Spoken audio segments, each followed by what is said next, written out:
औज़ुबिल्लाहिमिनश्शैतानिर्रजीम बिस्मिल्लाहिर्रहमानिर्रहीम। वैसे Pakistan versus Zaheer Ahmad case के हवाले से बात करेंगे और जो आज मैंने खबर सुनी है, यकीनन बहुत परेशानी की खबर है। बहुत ही ज़्यादा परेशान कुन खबर है जिसके ऊपर मैं अभी बात करने लगा हूँ। देखिए जब से ये बच्ची गई है उसके बाद से बच्ची अपने वालिदैन के पास गई है। बड़ी अदालत में उसने अगवा कुनंदा की तरफ थूकते हुए, बल्कि थूकना भी गवारा नहीं किया और वो अपने वालिदैन के साथ गई है। तब से मुसलसल कोशिशें की जा रही हैं मुख्तलिफ लोगों की तरफ से नाकी की सूरत-ए-हाल पैदा करने की। सहूलतकार ज़हीर गैंग के यकीनन इस कोशिशों में हैं, किसी तरह अपने आप को बचाने में कामयाब हो जाएँ, चूँकि जो मुकदमे हैं वो इनके खिलाफ भी हैं, शिकंजा इनके खिलाफ भी तंग होता जा रहा है और इन्हीं कोशिशों में मसरूफ़ नज़र आ रहे हैं। एक साहब हैं कराची के, जिनका नाम है बिलाल अहमद। बिलाल अहमद साहब जो है ना, वो खुद को रिपोर्टर कहते हैं, बिकॉज़ उनके वो 19-20 साल से रिपोर्टिंग कर रहे हैं और बड़े-बड़े चैनल्स के साथ मुंसलिक रहे हैं। लेकिन जब से उन्होंने इस केस में हाथ डाला है और मुजरिमों का साथ दिया है, इनकी जो क्रेडिबिलिटी है वो सारी खत्म हो गई है। फिर हमने देखा कि इन्होंने सैयदा न सैयदा नजम ज़ाहरा और कुछ और ख़वातीन के ऊपर झूठा इल्ज़ाम लगाने की कोशिश की, पुलिस में एफआईआर कराने की कोशिश की तो वो नाकाम हुए। अदालत के ज़रिए एफआईआर कराने की कोशिश की तो वहाँ पर नाकामी हुई। फिर जो थ्रू प्रॉपर चैनल चैनल था साइबर के विंग, वहाँ साइबर क्राइम, वहाँ पर जाने के बजाय यूट्यूब पे कम्युनिटीज़ डालनी शुरू कर दी और यूट्यूब पे कहना शुरू कर दिया कि जी मुझे इनसे खतरा है, यानी कि अदालत के फैसले को भी मानने से इनकार किया, वरना कुछ भी नहीं।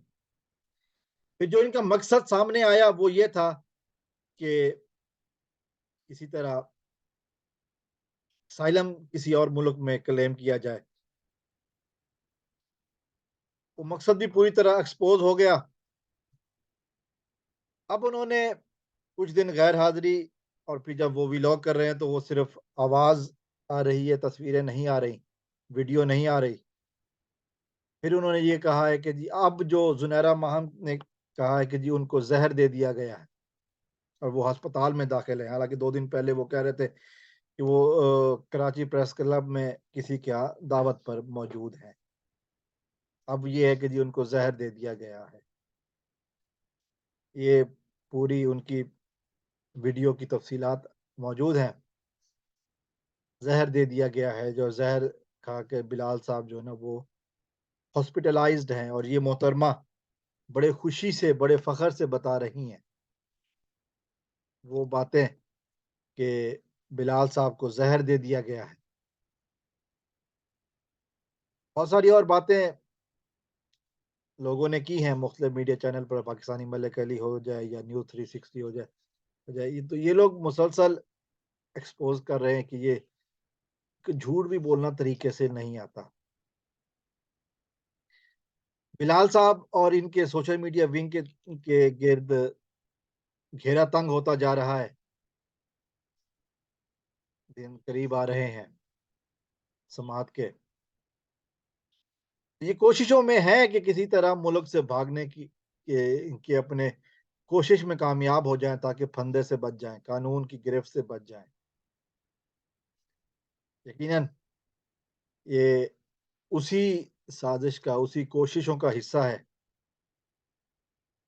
कि ये मुसलसल इस चीज़ के लिए कोशा हैं कि किसी तरह कोई जैक लग जाए, कोई तुक्का, कोई बहाना चल जाए और ये अपने आप को बचा सकें।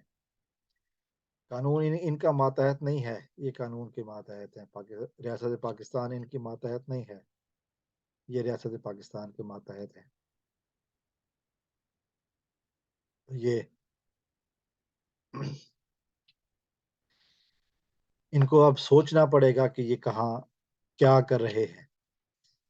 और जिस तरह ज़ुनैरा माहम का बताने का अंदाज़ है, उससे तो कोई परेशानी उसको नहीं लग रही थी, बल्कि वो फ़ख्र कर रही थी। और मज़ीद जो बातें हुई हैं, उस सिलसिले में आगे बात करूँगा, लेकिन इनकी तो शर्म है कि ये लोग बेशर्मी की इंतहा को पहुँचे हुए हैं और अब अपने बचाव के लिए झूठे हथकंडों का भरपूर इस्तेमाल जारी है। हमेशा की तरह नाकामी ही इनका मुकद्दर है। अस्सलाम वालेकुम व रहमतुल्लाह। पाकिस्तान ज़िंदाबाद।